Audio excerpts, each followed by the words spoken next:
everybody, and welcome to Healthy Living. I'm Chef AJ, and my guest tonight, back by popular demand, is Chef Del Sroufe. I always say that wrong. Did I say that wrong, Del?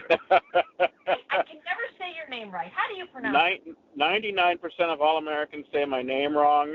It's Sroufe, so it's S-H-R and long O as in loaf. Okay, thank you, Sroufe. I'm so sorry. I've known you for years. It's just such an unusual name, S-R-O-U-F-E.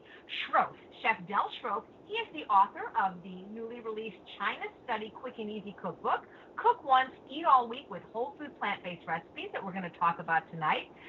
Del is the co-owner and executive chef at Wellness Forum Health. He is the author of The Forks Over Knives, the cookbook, which appeared on the New York Times bestseller list for 33 weeks, and also of Better Than Vegan. He joined Wellness Forum Health in 2006, where he has developed delicious, ready-to-eat meals, low-fat sauces and dressings, a popular line of in-the-bag quick mixes, catering, and cooking classes. He's also developed an international reputation as a speaker. His talks focus not only on how to make fabulous and healthy dishes, but also how his own health improvement journey, which includes losing over 240 pounds. Please welcome Chef Del. I'm not going to even bother to say your last name anymore. Because it's easier to not, it's not to. Now, Del, I know we're going to talk about your new cook, the China Study Quick and Easy Cookbook, but I have to tell you, I got to say something about a recipe from one of your other books. You were one of the chefs at the last Healthy Taste of LA in Torrance last November, and you made the entree, and it was a pot pie, and it was not only the best pot pie I ever had, but I mean, it's just one of the best recipes I ever had. It was so delicious. Well, thank you. It was very popular. Yeah, it's delicious. And even though it's not from this book, people need to buy. What book was that in? Because they need to buy that book to get that recipe. That one, I believe, is in the Forks Over Knives, the plan. Yeah. How many, Del? I've written one book in 5 years. You write like 5 books in 1 year. How do you do it?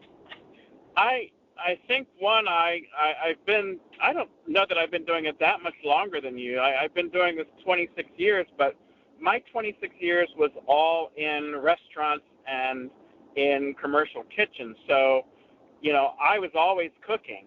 And right.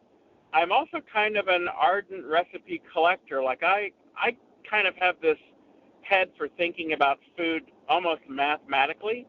So when you break it apart and look at all the individual parts, you're constantly playing with a puzzle and looking at how to put things back together again. So think about shepherd's pot pie, which we had at your event, and it's basically this sautéed vegetables in gravy with mashed potatoes on top.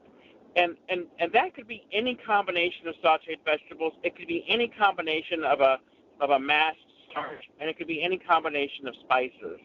And I think that's just how I look at food. Right. It was just so good. And, I sat next to Dr. McDougall, and he ate it. And so it was good. It was really delicious. Delicious. Yeah, I'm sure you've heard that before. It's delicious. So if you had to estimate, though, now, what do you have, about 5 books, right? About? I show up in 1, 2, 3 that I'm the lead author in. I did most of the recipes for Forks Over Knives, the plan. I have recipes in 2 or 3 other cookbooks. So how many recipes would you guess that you've written? Around 600. That's a lot. It's a lot. That's really a lot. Can you remember them all? No. And it's funny, people will talk to me about, I made this blah, blah, blah, and blah, blah, blah, and I'm like, is that my recipe? That's so... It's funny, but it's kind of not, because there's just that many. Because you have so many recipes, have you ever accidentally created another recipe of the same dish you already wrote a recipe for, forgetting that you wrote it? There's a few, there's some similarities. And true confession, Better Than Vegan has 5 different versions of hummus in it. And I've told myself one of my commitments is I'm not writing any more hummus recipes. Those days are done. I think I'm done with hummus. That's funny. And then I recently had jalapeno hummus. I'm like, I want that. Oh, that's hilarious. So no hummus cookbooks for you then, apparently. I've asked a lot of chefs what their favorite recipe is, and they've said, well, recipes are like my children. I can't pick one. So what I'm going to ask you instead is, what are your fans' favorite recipes? I mean, mine is probably your. Well, no, I have two. Your polenta pizza with the caramelized onion and pesto, and your shepherd's pot pie. Yeah, those are popular. People love. Well, here's the sad part. I have some favorite recipes that aren't in cookbooks yet.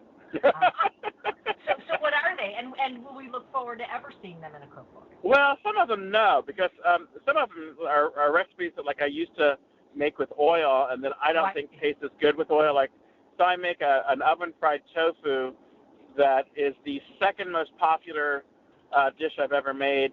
The first one being my spicy peanut noodles, which we still sell, is the number one dish that I make that people just love. Now that dish, actually, the spicy peanut noodles is in Dr. Popper's book, Food Over Medicine, and there's an oil-free version of the oven-fried tofu in there too, I think. Right. Yeah, I've had those at the Wellness Forum, and they're outstanding. It's like we have a restaurant here called Chin Chin, and it reminds me of the restaurant dish. It's that good. Yeah, so I think those are popular. I used to own a bakery, and so I have a whole bunch of bakery recipes that have never showed up in cookbooks, and mostly because they're just not healthy. And I've kind of committed myself not to going backwards on the healthy scale. You know what I mean? Mm-hmm, I understand. Have you always wanted to be a chef? No, I never wanted to be a chef. I was in school at Ohio State University studying business, and I was going to go into human resource management or labor relations. Of course, that wasn't my dream either, but it was just a practical way to make it through life, to get good jobs. And I got burned out on school and decided that I was going to go get some management experience somewhere that wasn't in retail. And a friend of mine was working part-time, or was the manager of this vegetarian restaurant called King Avenue Coffeehouse in Columbus, Ohio, and he offered me a part-time job. Abby, I made $5 an hour working 26 hours a week. I lived above the coffee house. The rent was $250 a month. It was so cheap, but I was in love. This restaurant was this throwback restaurant to a 60s coffee house. We were primarily a coffee house, but we knew that we couldn't make a living just selling coffee. So the owner, who was vegetarian, added food, and I fell in love with it. And there I was for 8.5 years. That's terrific. When did you become plant-based? How long ago was that? First went vegan in 1997, and that's when all the weight gain started. Was when I first started eating a strictly vegan diet. That is so interesting. So before you were vegan, you weren't heavy. Well, I've always been a big guy, and I've been on diets on and off my life. But I had been pretty active and before I started before I started my business. And I'd been pretty active, and I'd done pretty good at maintaining at least a consistent weight. So I never really got as big as I did once I went strictly vegan. And part of it, the diet wasn't totally to blame. Some of it was the fact that I was working 100 hours a week, not sleeping enough, and then eating a lot of baked goods and not exercising. Right. And so I let everything go to sort of survive in business, and you know what that's about. Sure. And I paid the price for it. Yeah, I was a pastry chef for 4 years, and I got to be honest, I don't recommend that job for people that are food addicts or struggle with weight. That particular part of chefing. Yeah, and I'm glad you said it, because I have wondered sometimes if, because of my issues with food, if I should be in the food business at all. I really do. I mean, I like food. I love food. I like cooked food. I like good food. And it's still, even I'm 240 pounds smaller. It's still a struggle. Sure. But you've been able to maintain that 240 for a long time, though, right? That's amazing. That's fantastic. Yeah. I've maintained that weight loss, and I work at it hard every day. I work out in the gym. I have a trainer that I've hired. I work out with my trainer 4 days a week, and I have some. I think I'm lucky to be in the food business that I'm in. I'm around healthy food all day long. So I get to make a lot of good, healthy choices most of the time. I don't slip up much. And even when I do, my slip-ups are not so healthy vegan food. So I don't feel like I'm killing myself the way I was some years ago. Yeah. your story is so compelling because a lot of people turn to a vegan or a plant-based diet to lose weight, and that can happen. But your story is so different. And there's a TV show called The Doctors, and they actually had an episode of people that gained weight on a vegan diet. That would have been, perfect for you because people don't realize that there's many versions of a vegan diet, and not all of them are slimming.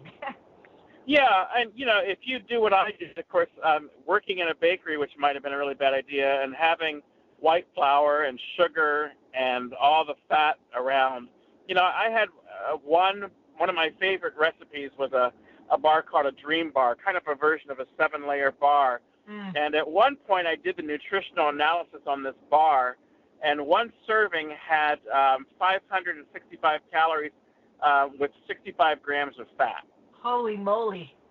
Yeah, it's just over the top. So, fat stores so easily, and it takes nothing for it to sit on the body. And that having that kind of food around. But, we did focus on, we had sugar-free desserts. We had whole grain desserts as well. We had whole grain breads. But as you know, with addiction and with food issues, that having those choices around, it's hard not to go for the high-impact stuff. Oh, heck yeah. Tell me about it. It's so funny because my first job was working in a bakery. And I was thinking about that today. That was my very first job. And, thinking, having me work in a bakery is sort of like having a fox guard the hen house, Yeah, oh, yeah. Well, when I first started at King Avenue was vegetarian at the time, but it wasn't very much vegan. There was a lot of dairy and eggs and butter and cream. And so, of course, I fell in love with that because those are pretty awesome foods to food addicts, Pleasure trap, baby. Pleasure trap, Right. Yeah, exactly. Now, it's funny because you're one of my favorite chefs. I have you, Ramses Bravo, Eric Leicester, all the chefs we had last time, probably my 3 favorite. Mainly, not just as chefs, but as people. You are so calm, Del. I remember watching you, and are you just a naturally calm person? Do you meditate? Because I was so impressed.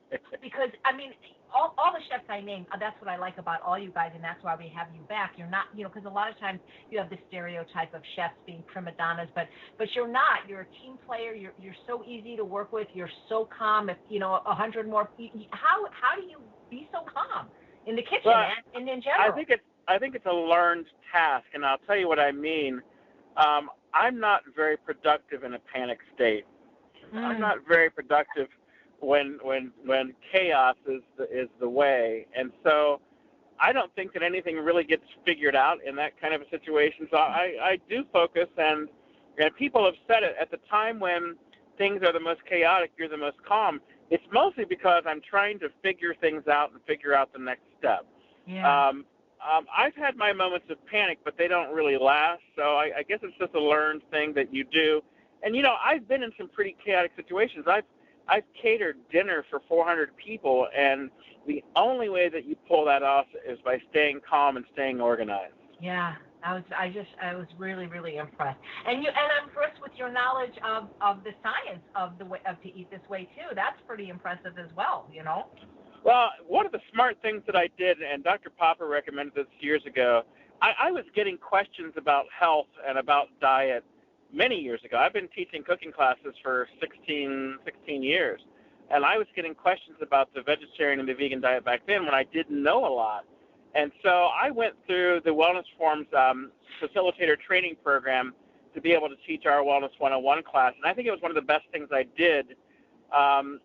And I've kind of become a minor science geek. I just went to the PCRM conference with Dr. Popper. So their conference this past weekend was on cardiology and cardiovascular disease.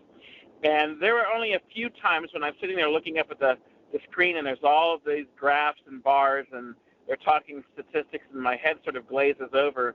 But most of it I was just thrilled with. Cool. I love the science, and I love being able to explain it to people and to make it a part of what I do, because I really think that it's sort of, once people get the science, then the question becomes, well, what do I eat?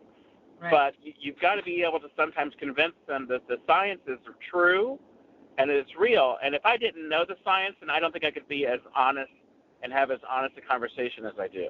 Yeah, that's great. So do you like cooking or baking better? I like baking better.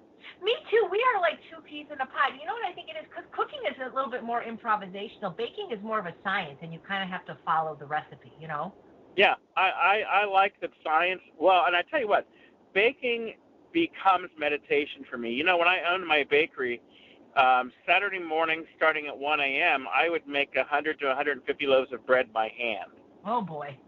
And so it's a living organism, and it has its own time frame that you have to go along with. And so I kind of got into a zone with that, and it became a very meditative thing. But with other desserts and things, you do have to pay attention, and it really does make you focus and meditate on what you're doing. Mm. And with cooking, I'm all over the place. I've never been an exact cook. I've never really wanted to be. I like that. But, you know, with that, you get unpredictable results, but you also get learning. Right, exactly. Nice. So if I were to ask you right now, what 3 ingredients do you always have in your refrigerator? What would they be? I always have unsweetened almond milk. Uh-huh.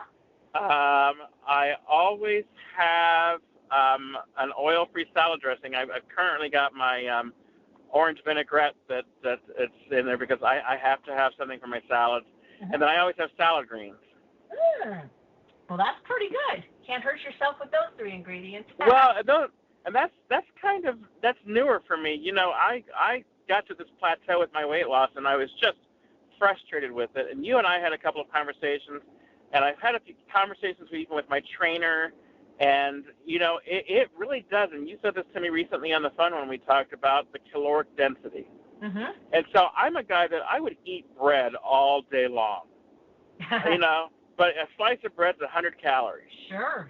And it doesn't go as far for filling you up as a really big salad that has 100 calories for the whole pound of lettuce.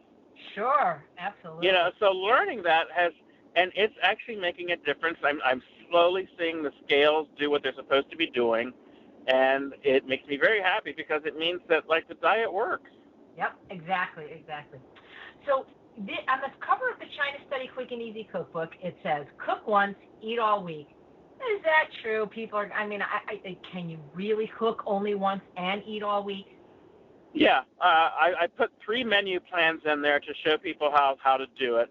And what you see with that kind of a menu plan is a little bit of cross-utilization, a little bit of repetition. I mean, depending on how you like to eat, you might like one menu plan more than another.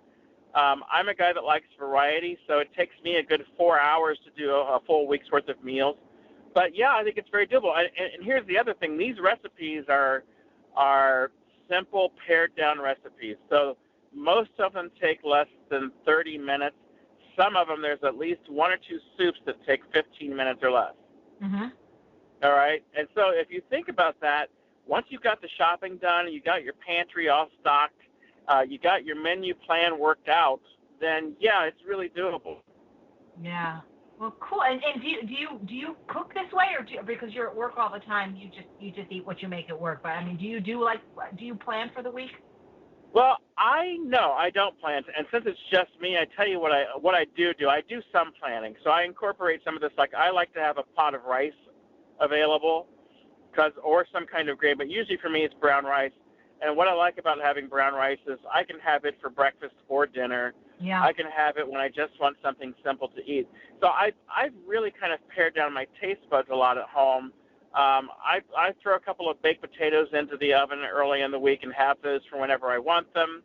I have salads ready to go, and I have toppings for my salads like beans or other vegetables and things like that ready to go, so that I can come home. There are days when I come home, I don't like to cook at home.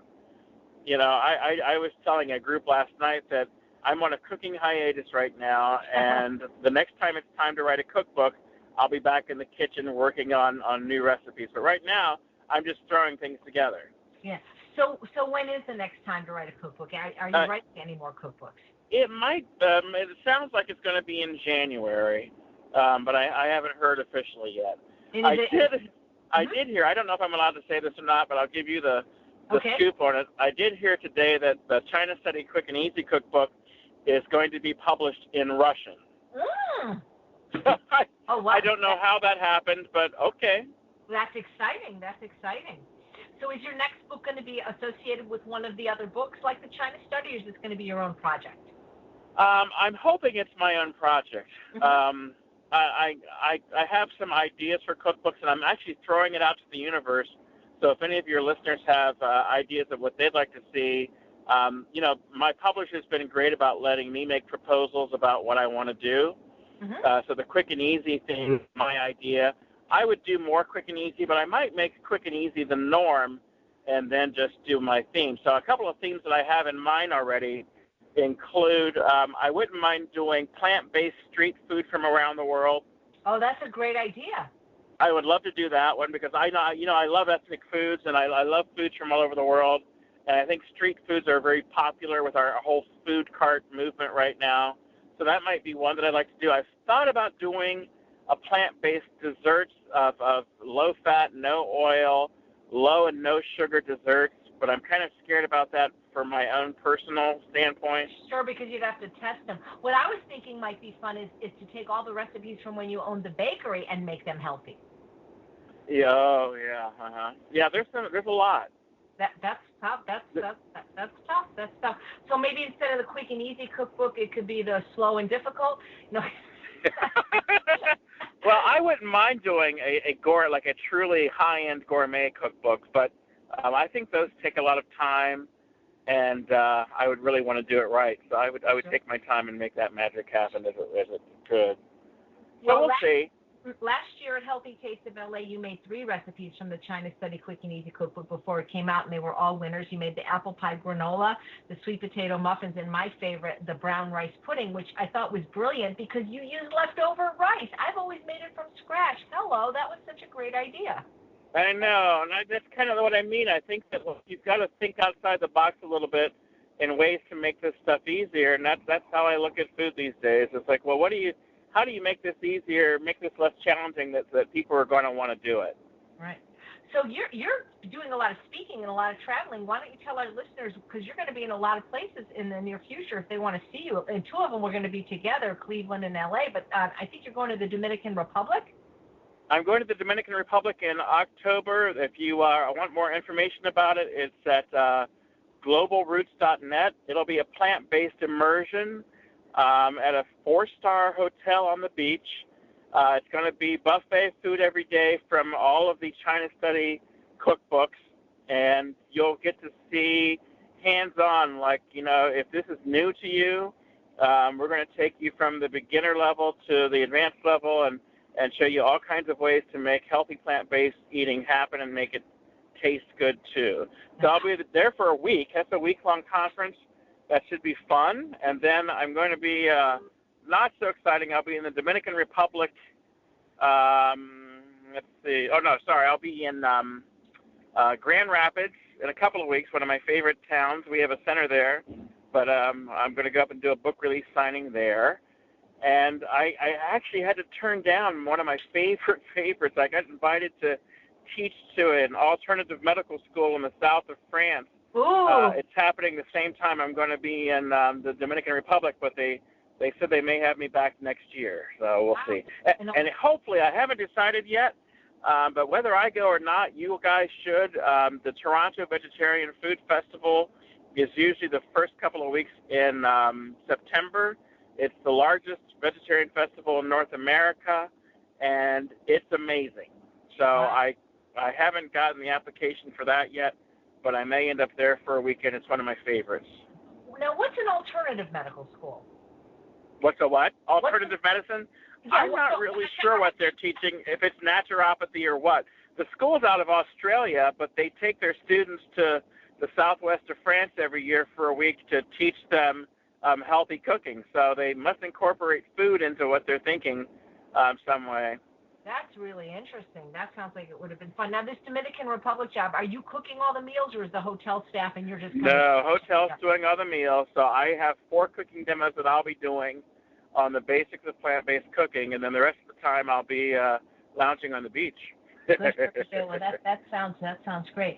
So I'd like you to talk a little bit about you run with Dr. Pam Popper. You run something called the Permanent Weight Loss Program. Why don't you tell our listeners a little bit about what that program is, and if they're interested, how they can get involved in it?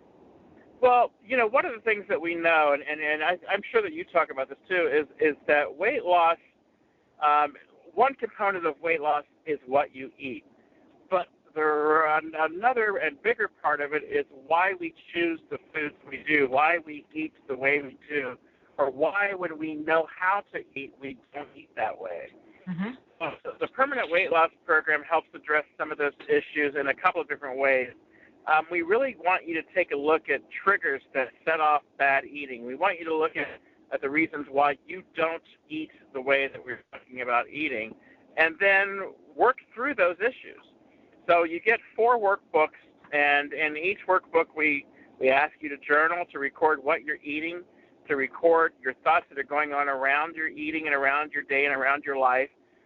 We ask you to try and do things like schedule yourself better. People spend a lot of time saying, I don't have time for this, I don't have time for that. A lot of people, and I hate to say it, especially women in our culture, are taught to take care of others before they take care of themselves. Yep. And so we really try to turn that tide around to say, you can't help anyone else unless you're helping yourself. And so we spend a lot of time on the head process that goes into all of that. And I think it's helped a lot of people. I have a couple of them. I have one employee who's lost 70 pounds on the program, and she's doing great. Her mother's lost close to 100 pounds. But, some people have had only 20 or 30 pounds to lose. We've seen a lot of that. And some people stay stuck. Like I said, it's really hard, but the goal is to get some support for you. It's a year-long program. So it's not like weight loss doesn't happen in a 21-day or 28-day framework. We're talking about the rest of your life, and we want you to start thinking that way and in a sustainable way. Cool. One of the things that you talk about in that program is scheduled eating. And is that mandatory forever or just while people are in the active weight loss phase? Say that once again. I'm sorry. Oh, yeah. One of the things you talk about is like scheduled eating, like at 9, 12, 3, 6, 9. And my question was, is that something you teach people to do all the time or just during the active weight loss phase? Well, we teach them to schedule all the time, and I tell you why. I've spent years doing scheduled eating, and then I spent like a month not doing it, and I spent another 6 months trying to get to it. So I think that for people like me, and here's my problem is I can starve myself. I've done starvation and binge diets all of my life. And so for me, having a scheduled set time to eat every day helps me stay focused and helps me stay on track. Also knowing what I'm going to eat, so having the next meal planned also helps me to stay focused because I have a mental picture of the next meal, and I'm more likely to stick to it when I focus on what that next meal is and when it's going to happen. Mm-hmm. I also know that therefore someone who like me who will engage in mindless eating, when it's not 3 o'clock, it's not time to eat, I don't eat. Sure. And that's just a practice that you set up for yourself, and you've got to make it a practice, and it's in doing so that it becomes a permanent change in behavior. Cool. Excellent. Yeah. I just it has to be 6 times a day though, the scheduled eating, or it just has to be scheduled? Well, I think that the whole goal behind 6 times a day is one, maintaining metabolism. Mm-hmm. So again, for starvation dieters like myself, if I get too hungry, I make bad food choices. I also get tired very easily, and I can feel the difference. I know some people who are doing it 5 times a day just because 6 times a day doesn't work. We recommend 6 times a day, but we give you the information, and if you can lose the weight on 5 times a day, you do it. Mhm. Mhm. Cool. And you teach that with Dr. Popper, right? Yeah. And so if you're interested in the program, you can call our office at 614-841-7700 and talk to Kelly, and we'll talk to you about how to get you started on it. Nice. Excellent. So you have a conference coming up in the fall, right? You do an annual conference. Yeah, I'm excited about our conference this year. We've got a couple of good speakers coming along. We've got, I can't think of her name right now, but the woman who wrote the book, Radical Remission. Kelly Turner. Her name is Kelly Turner. Uh-oh. Where'd you go? Hello? Hey, oh, Del, there you're back. Good. That wasn't too bad. Hey, welcome back. Can you hear me better? I can hear you great now. Thank you. It's just you went away. So you were talking about the Wellness Forum Conference in November. What's the date so people can come if they're available? It's the third Friday, Saturday, and Sunday of November. They can contact the Wellness Forum at the number I gave earlier, 614-841-7700. It's a conference. It's full of speakers who either, well, we've actually, we used to spend a lot of time focused on the plant-based diet. But, for example, I think I was saying earlier, we have a speaker this year who wrote a book called Radical Remissions about people who have reversed cancer without medicine. And the book is about what they did and how they did it, the things that they had in common to do so. So that's one of our speakers that I'm very excited about. We have Janice Stenger, who's coming back. We have one speaker coming back to talk about IBD and curing IBD with a plant-based diet. Oh, that sounds fantastic. What's the name of the person that talks about curing IBD with a plant-based diet? Her name is Mariel von Lathan. She is a wellness forum provider. She's not an oncologist. I forget her practice specialty, but she's from Arkansas. And she and Dr. Popper are going to be doing a research project together on that very thing. So Dr. Popper has a very specific protocol for reversing IBD, making patients symptom-free, and Mariel von Lathan has started using it in her practice in Arkansas. And the lady that wrote Radical Remission is Kelly Turner. I actually saw her on Dr. Oz. Yeah, she's amazing. Yeah, so we're excited. And then again, we'll have plant-based food there from, I'll be overseeing the food through the hotel. And so meals provided on Friday and Saturday, and a nice gourmet dinner on Saturday night. I'll be talking about the book, the China City Quick and Easy Cookbook. It's a great conference. It's education, education, education. Yeah, it is. I've been there twice. It is fantastic. I wish you guys would live stream it. So I'm at another conference that weekend. It would be fun to be able to do it like Dr. McDougall does, where we could watch it online if we can't be there in person. Well, one day we'll catch up to the technology and join the 21st century. We're still trying to get into the 20th here. Oh boy, that's something. So did you develop your love of food and cooking from your family, from your mom, from your grandma? I mean, I saw my grandma cook, my mom cook. That's just what we did. I grew up in a family of foodies. I mean, my grandmother Florence, my father's mother, was a farmer's wife with 9 kids, and I remember going down to the farm for family gatherings and these gourmet 12-course meals on the table, enough food to feed 50 people, and her food was just amazing. And in fact, the farm hands that used to help each other out down in Brown County in Ohio, all loved to come and work on her farm because they knew that she was going to feed them. So she was very popular. She was an amazing cook. But, my whole family cooks. My brother's in the food business. Now, none of them cook the healthy stuff, but they're all really good cooks. So we all had an appreciation of food. My mother is an amazing cook. And so we've always grown up eating good food. We've always grown up eating real food. It's just that, back in the day it was higher in animals than we would talk about eating now. Mm-hmm. What's the best plant-based meal you ever had, and who made it? I'm sorry, I have to vote for oven-fried tofu. Here's how I serve it. When I used to serve it for my meal delivery service, it was oven-fried tofu. I made a cashew gravy, mashed potatoes, and steamed vegetables. Sounds heavenly. Second one, and on a more healthy note, my healthiest favorite dish is the spinach and sweet potato lasagna in the Forks Over Knives cookbook. That sounds amazing, too. Yeah, it's one of my favorite. It uses a cauliflower puree to make a wonderful bechamel sauce, and it's full of flavor, Mm-hmm. and it's a good dish.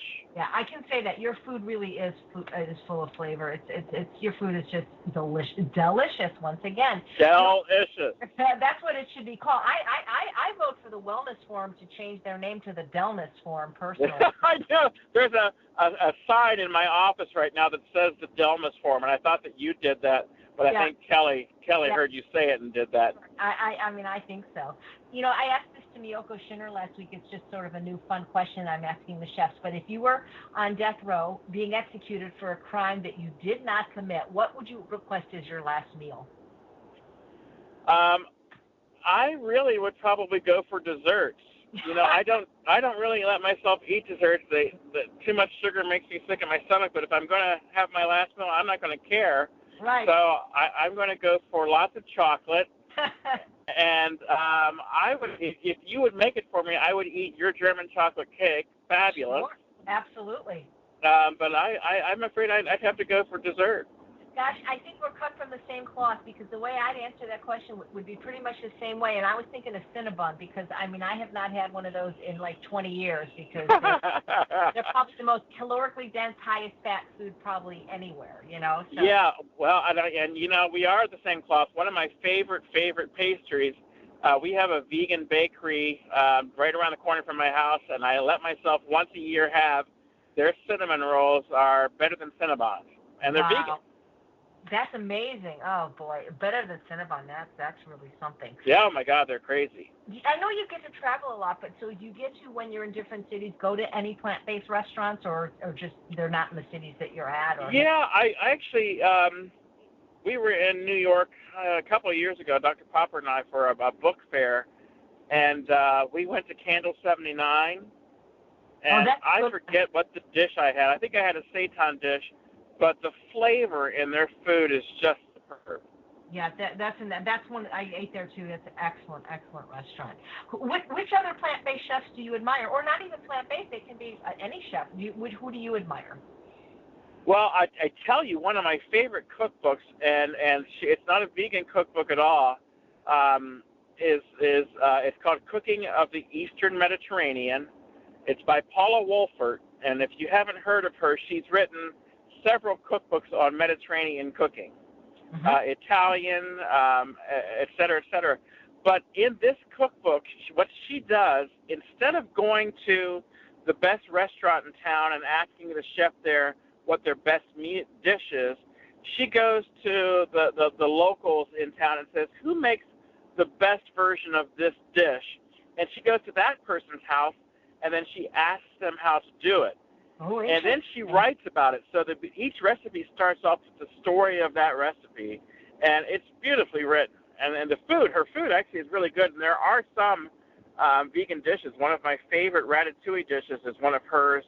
It's a potato and eggplant ratatouille seasoned with basil, mint, cilantro, and a pinch of cinnamon, and it's absolutely fabulous.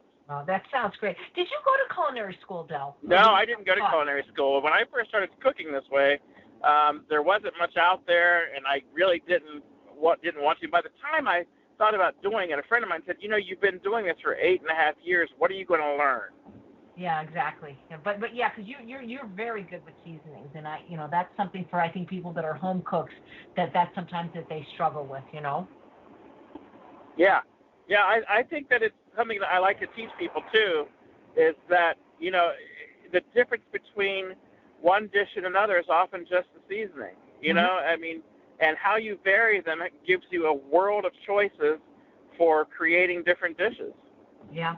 Exactly. That's so important. Any thoughts on, we get this, whenever we have a chef, we get this question a lot. What are your thoughts on cookware? What are your thoughts on knives?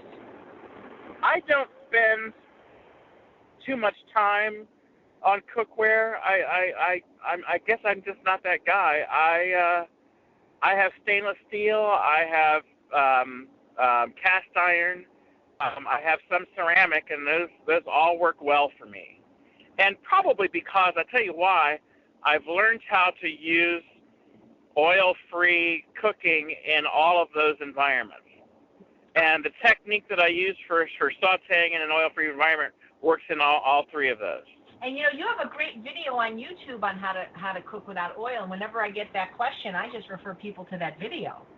Yeah, it's not that hard once you pay attention to it. I think the trick is not adding too much water to the pan if you have to add water, because the goal is still to caramelize your vegetables. Caramelizing helps build flavor. Sure. People, I mean, don't you find that, so, I mean, because both of us have been oil-free for so long, that when you meet people that they don't grasp that concept. They think it's like not even possible to cook or bake without oil. Well, and chefs are worse at that than anybody. They just don't understand why you would want to cook without the oil or without the fat. Tell me about it. They don't understand the health implications. And have you been to that restaurant in Vegas called Pan Vino? No. Okay, because there is a guy there, Vincenzo. He's got an Italian name. Oh yeah. Vincenzo Granata. Yeah, I'm sorry. I have been there, and he's fabulous. Right, and the point is this is like a high-end Italian steakhouse, and this guy, who's the manager, he took the Cornell course and the McDougall course, and the food there, it has no oil, and it's unbelievable. Yeah, it's really good. We had a wonderful dish prepared by him there last year when the Forks Over Knives plan came out. They did the release party there. Yeah, and it was fabulous. Right, it's amazing. I mean, I just wish there were more restaurants open to what he's doing, because well, hey, let me tell you this. If you live in or around the Detroit area, and I can't think of the name right now, if you email me, I'll look it up. There's a plant-based restaurant opening up outside of Detroit in 6 weeks. Oh, wow. There's a doctor whose son, I think, is opening the restaurant, but the doctor's a plant-based doc. Are you talking about Joel Kahn? Yeah. Sure, he's going to be on my show, Healthy Living. He's flying here from Michigan. That's fantastic.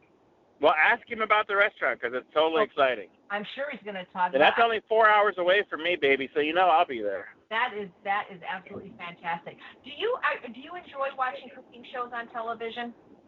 I do when they're cooking shows and not cooking. I don't like the contest side of it. You and I have talked about that before. Right. I'm not the most competitive person in the world, but I do like watching, one of my favorites is Alton Brown because he talks the science of cooking, and I love the science of cooking. So I like his show, and I like shows that actually talk about the science and give you, like, the reason why things work.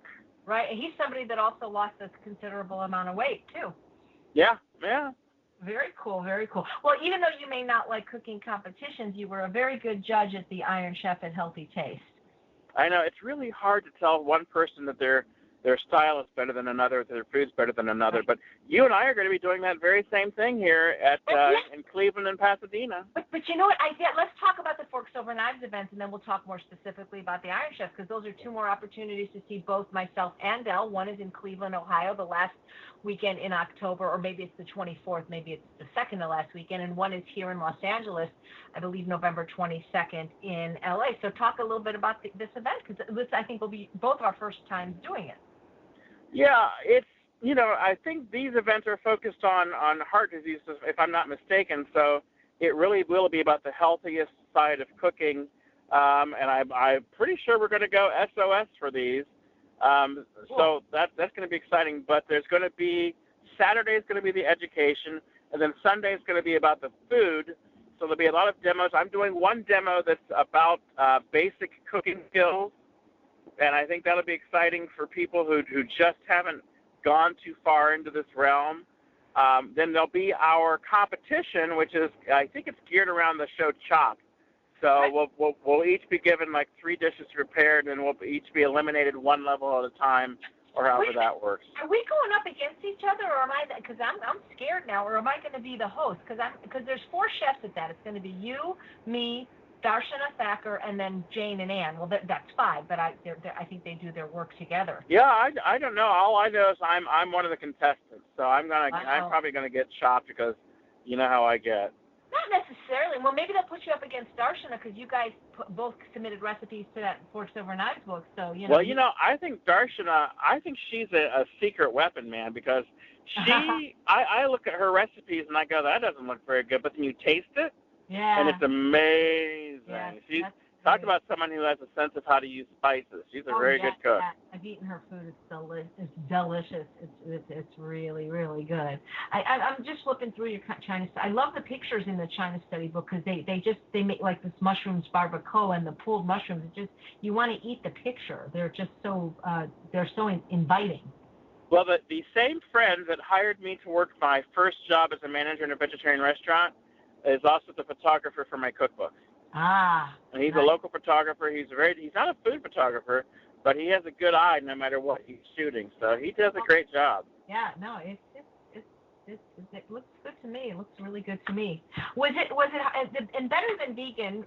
That was more of your personal story. Was that a little bit harder to write than writing recipes, or is it easier to tell your story? It's interesting. Like, it was an interview style writing. So Glenn Mercer, whom you know, came up with the questions and asked the questions, and I answered those questions. And it's interesting as I look back and read through the book now. Like, I think we just touched the surface of some of my stories sometimes, and I think you could write a 500-page book about my eating and eating habits and the price I paid for some of what's going on. But I think I've gotten better at being really honest about my story, mostly because I think it helps people so much. I think it helps people to know that it can be difficult, that you can struggle, but that you can do it, and that perseverance is the thing to do. So I would tell it again and again, and I do every chance I get, if it helps people, Sure. Otherwise, I'm a secretive eater, and that's been part of my problem is I hide away and do my damage there. So I think I'm better off living a very public life, but sometimes it's easier than others.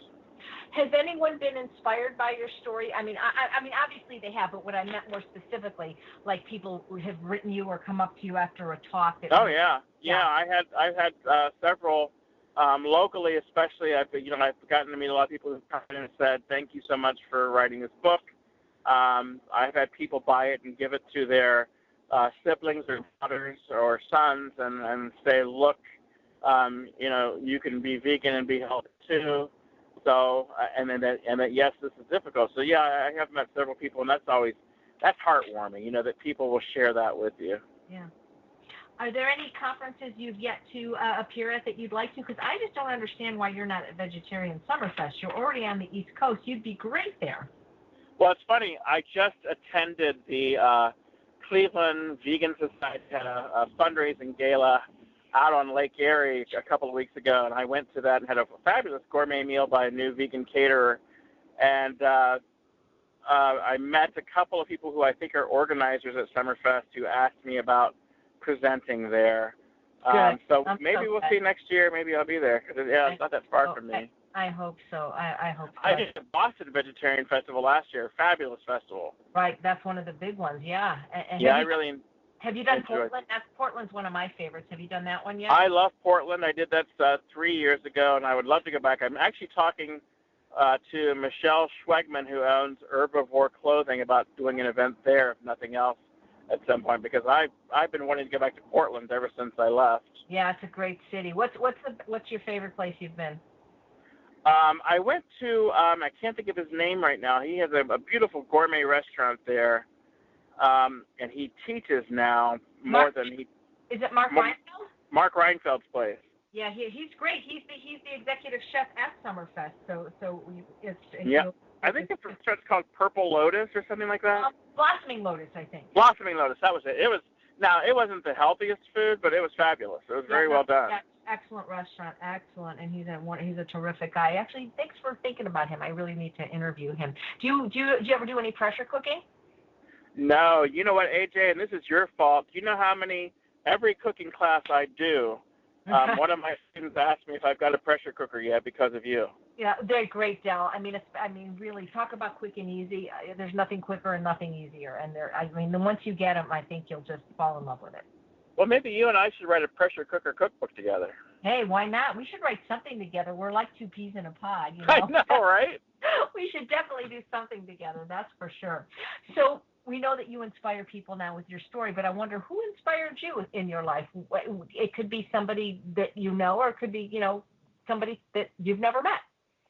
Well, I have to say I have a wonderful mentor in Dr. Popper who, people meet Dr. Popper and she's gorgeous and she's thin and she's healthy and she's athletic and she's all those things and she's driven, but she's had her own struggles with eating. So we actually spend a lot of time sharing. We've become very good friends and we spend a lot of time talking about our stories individually. And it's very helpful to know that, she has struggled too. Wow.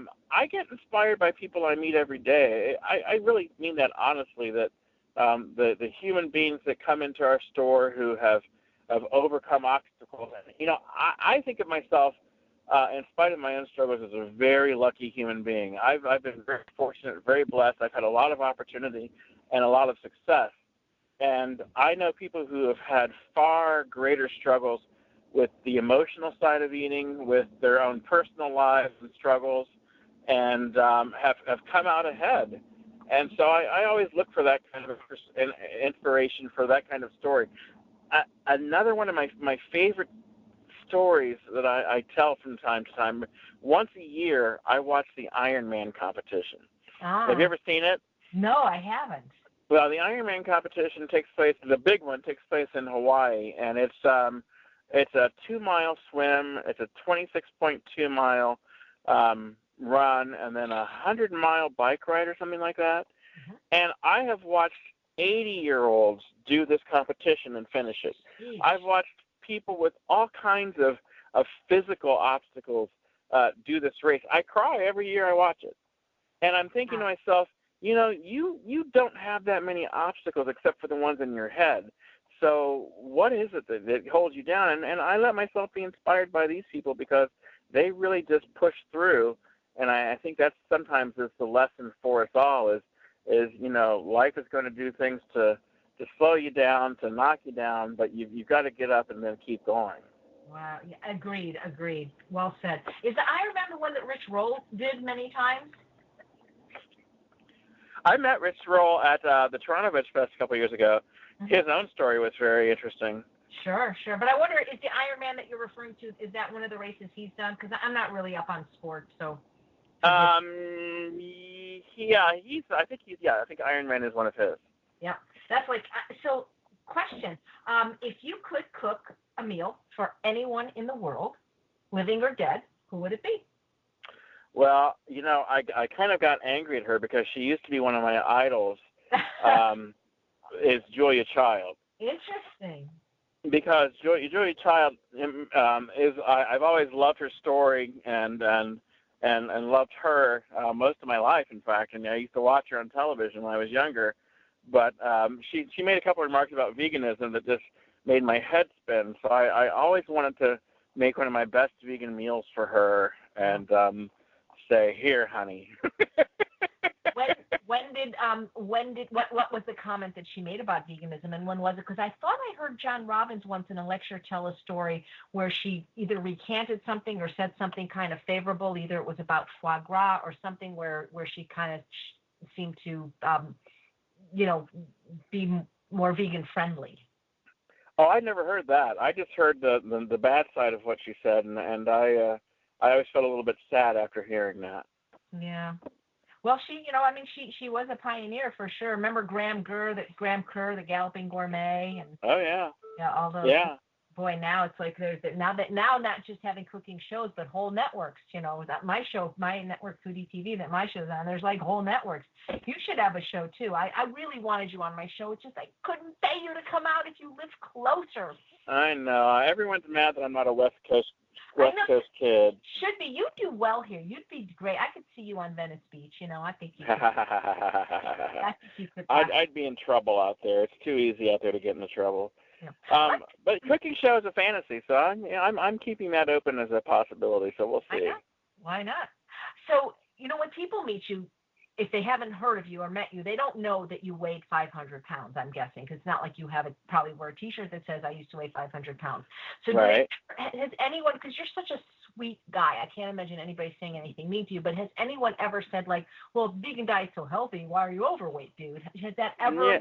Anyone ever said? The reason I say that, with all due respect, is because when I was heavier, 50 pounds heavier, people would say that to me, and I couldn't believe it. And I don't mean just like comments on YouTube and Facebook, which they were writing, if the vegan diet's so good, why are you so fat?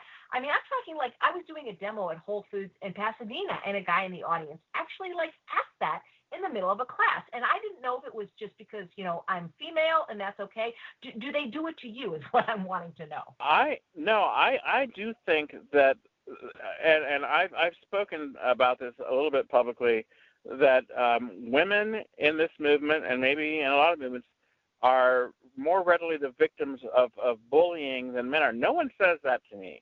Wow. And I don't know, I'm a big guy, so I might be a sweetheart, but maybe it's the fact that, like, I've got a big mouth and I'll say what I need to say, but I don't face that. And I wonder about it because I have a few good friends. Lindsay Nixon's been very vocal and very outspoken about the bullying that she's faced on her own social media pages. I recently talked to a plant-based bodybuilder, Christy Morgan from Austin, Texas. I know that she's seen some of that. So I really think that there's some bullying going on out there. And it makes me really sad, but it reminds me, I think that one thing we have to remember that kind of bullying means that person's hurting in some kind of way that they have to lash out against others. So I try to look at it from compassion, but it just makes me angry that the people that I care about have to face that. But I've also talked about this. I think that there is bullying unhealthy, but I think sometimes, like with me, I wish at some point more people had spoken up and said, Del, I love you, I care for you very much, but there's something going on that you've gotten to a place where you weigh as much as you do. What kind of help do you need, and what can I do? Yeah. But people don't. People, my closest friends, Pam Popper's probably been the only one. But after I came to her and I said, help. Yeah. It took that. So I think that there's a way to speak up that's supportive of people, but I think this bullying thing is ridiculous and shouldn't be tolerated. Absolutely, absolutely. Well, thank you for saying that. Well, it's been absolutely delightful to talk to you. We could do like a whole thing of words that start with G. Keep it G-rated, honey. Keep it G-rated. Do you know that you're lovely? We could do that. So it's great because you're just a dear man, and you're just such a talented chef. And I wish you every success with this book and every book and your career. It's so great to see you everywhere in every country: Dominican Republic, Cleveland, and almost France. Almost France. Well, I love you and appreciate what you do. And love getting together with you in any way that happens. So thank you so much. And thank you. And I look so forward to seeing you in October, whether I'm the host or your competitor. I know we'll have a great time.